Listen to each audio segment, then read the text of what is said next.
अस्सलाम वालेकुम। इंसान आम कोई भी नहीं होता, आम मुसाफिर त्यारा इंडिया के अंदर गिरकर तबाह हो गया।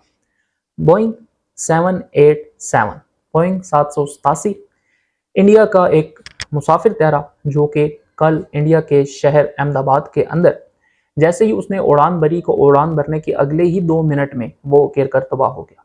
उसमें 200 करीब जो है 200 करीब 230 के करीब जो लोग हैं वो आम मुसाफिर थे और 12 के करीब जहाज का अमला था। 242 में से 241 टू 41 लोग जो है वो अपनी जान से हाथ धो बैठे हैं और सिर्फ एक शख्स जो है वो वहां से जिंदा बचा है। वो जिंदा कैसे बचा आपको ये भी बताएंगे। सबसे पहले हम एज अ पाकिस्तानी इसके ऊपर डेफिनेटली अफसोस का इजहार करते हैं। मैं देख रहा था कि बहुत से लोग ये कह रहे थे कि जी देखें पाकिस्तान इस पर भी मजाक उड़ा रहा है या पाकिस्तान इसके ऊपर भी जो है वो अपनी तरफ से मीम्स ये वो कर रहा है। ऐसा कुछ भी नहीं हुआ। हाँ, अगर वो मैंने देखा कि एक बंदे ने जो है वो कुछ पोस्ट एक लगाई हुई थी कि जिसके ऊपर पाकिस्तानियों के जो है वो हंसने के रिएक्शन थे। तो उसने कहा देखें कि ये हमारे जहाज़ के गिरने पे हंस रहे हैं। तो मैं ओपनली कहूँगा कि ऐसे कुछ शैतान आपकी तरफ भी हैं, ठीक है, और ये कुछ शैतान होते हैं जो हर तरफ पाए जाते हैं, ठीक है। तो ऐसा नहीं है, हमारी भी बहुत सी ऐसी चीज़ों के ऊपर जो है वो आपके लोग आते हैं, अपनी बकवास करते हैं, लेकिन हम उसको पूरा इंडिया का नाम नहीं देते कि जी ये इंडिया की तरफ से आया है, ठीक है। सबसे पहली बात तो मैं आपको इसका जवाब दे दूँ। दूसरी बात नाज़रीन, ये जो जहाज़ था इसके बारे में इसको बनाने वाले जो इंजीनियर्स हैं उन्होंने कई अर्सा पहले इस बात की पेशन गोई कर दी थी कि अगर आप बोइंग 787 को अंडरग्राउंड नहीं करेंगे और इसको ये उड़ने उड़ाने से आप जान नहीं छुड़वाएंगे तो ये आपको बहुत बड़े हादसे की तरफ ले जाएगा। लेकिन डेफिनेटली इंडिया किसी ऐसी पोजीशन के अंदर नहीं है कि वो आम इंसानों के लिए जो वो या आम शहरियों के लिए कुछ करे। अब इसके अंदर 169 इंडियन थे, 7 लोग पुर्तगाल के थे, 12-13 के करीब जो वो इंग्लैंड के थे और 3 से 4 कनाडा के लोग थे। तो यानी पूरी दुनिया के इसके अंदर लोग थे, सिर्फ इंडिया के लोग भी नहीं थे। और फिर डेफिनेटली लोग जहाँ के भी हों, आम इंसान जहाँ का भी हो वो आम नहीं होता, ठीक है। वो कहीं ना कहीं अपनों के लिए बड़ा इंपॉर्टेंट होता है। अब नाज़रीन देखें, ये जो जहाज़ तबाह हुआ है इसमें जो एक शख्स बच गया है वो किस तरह से बचा है। अब कहा जा रहा है, जो इनिशियल रिपोर्ट है वो ये है कि उसकी जो सीट नंबर थी वो थी 11 और 11 सीट नंबर उस जहाज़ के अंदर जो वो इमरजेंसी गेट जो होता है बिल्कुल उसके साथ थी। तो इसका मतलब ये है कि शायद अभी तो डेफिनेटली वो जब ठीक होगा उससे फिर बातचीत की जाएगी, वो बताएगा कि क्या हुआ था मामला।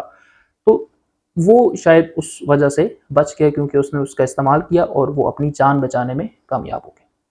दूसरी तरफ देखें, यहाँ पे जो सबसे हैरानी की बात है वो ये है कि एक जहाज़ जो अभी बिल्कुल ही उठता है और 30 सेकंड के बाद ही मे डे की जब वो आवाज़ आ जाती है पायलट की तरफ से, उसका मतलब ये होता है कि मैं मुश्किल में हूँ या मेरा जहाज़ मुश्किल में है, इसका इंजन काम नहीं कर रहा और ये उड़ नहीं पा रहा या इसके अंदर कुछ टेक्निकल प्रॉब्लम है। और 1 से 1.5 मिनट के अंदर ही वो जहाज़ बिल्कुल उसी एयरपोर्ट के करीब ही एक एमबीबीएस मेडिकल हॉस्टल था और वहाँ पे जाके वो लगा।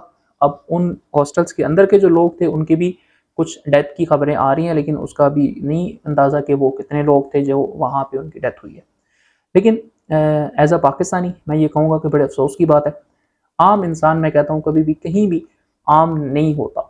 मैं अक्सर ये सुन रहा हूँ कि जी एक आम मुसाफिर तैयारा नहीं होता। वैसे तो हम सारी मुसाफिर हैं यहाँ पे, लेकिन आम यहाँ पे कोई भी नहीं होता। हर एक की कहीं ना कहीं अपनी एक इम्पोर्टेंस होती है। तो हम इंडियन जो लोग हैं जो इसके अंदर जिनकी जानी गई हैं, हम उनके साथ डेफिनेटली इस दुख में बराबर के शरीक हैं, उनकी फैमिलीज़ के साथ। ये कोई छोटी बात नहीं होती।